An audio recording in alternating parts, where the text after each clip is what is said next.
The European Central Bank deserves credit for the economic improvements that have occurred in the past few years.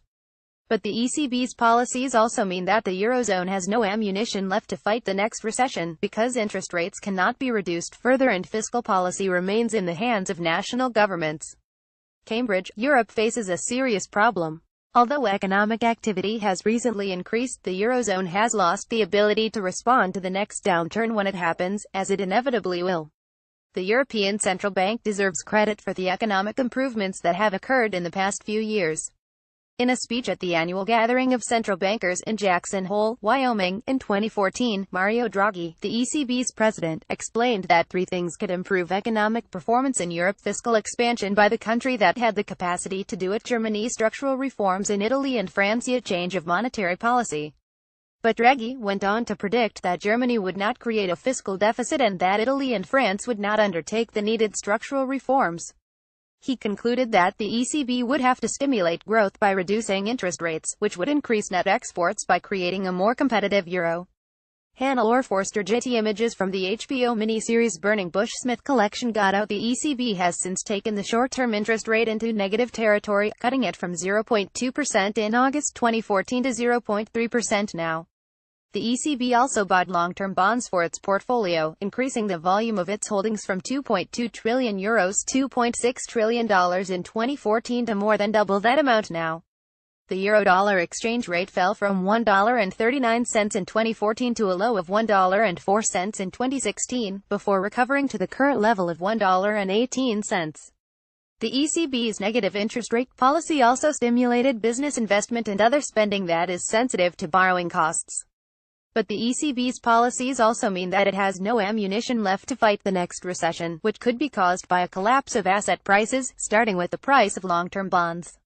German 10-year bond prices are extremely high, reflecting a current yield of less than 0.5%.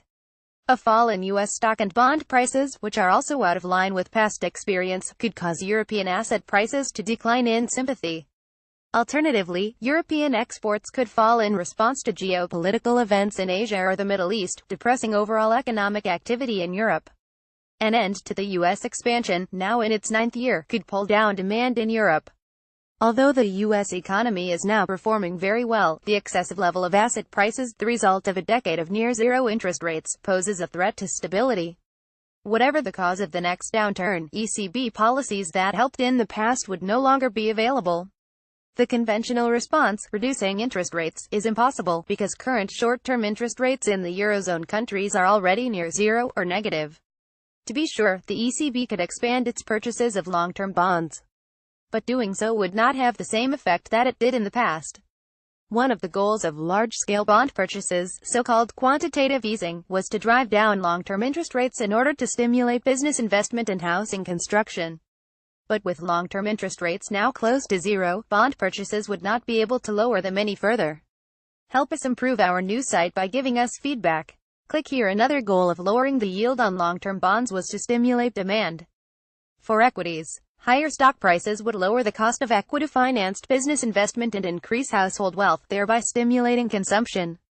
This was never as successful in Europe as it was in the United States, where share ownership is more widespread. But now, with long-term bond yields already close to zero, it could not even be tried. In short, the ECB would be unable to respond to an economic downturn by lowering interest rates and buying long-term bonds. And without the ability to reduce interest rates, the ECB also would be unable to stimulate net exports by reducing the value of the euro. Whereas the US could respond to a new downturn with fiscal stimulus, it is difficult to see how this could be achieved in Europe. The Eurozone has no fiscal authority. Each member country could of course reduce taxes and increase spending, but much of the stimulus would spill over to the country's trading partners through increased imports.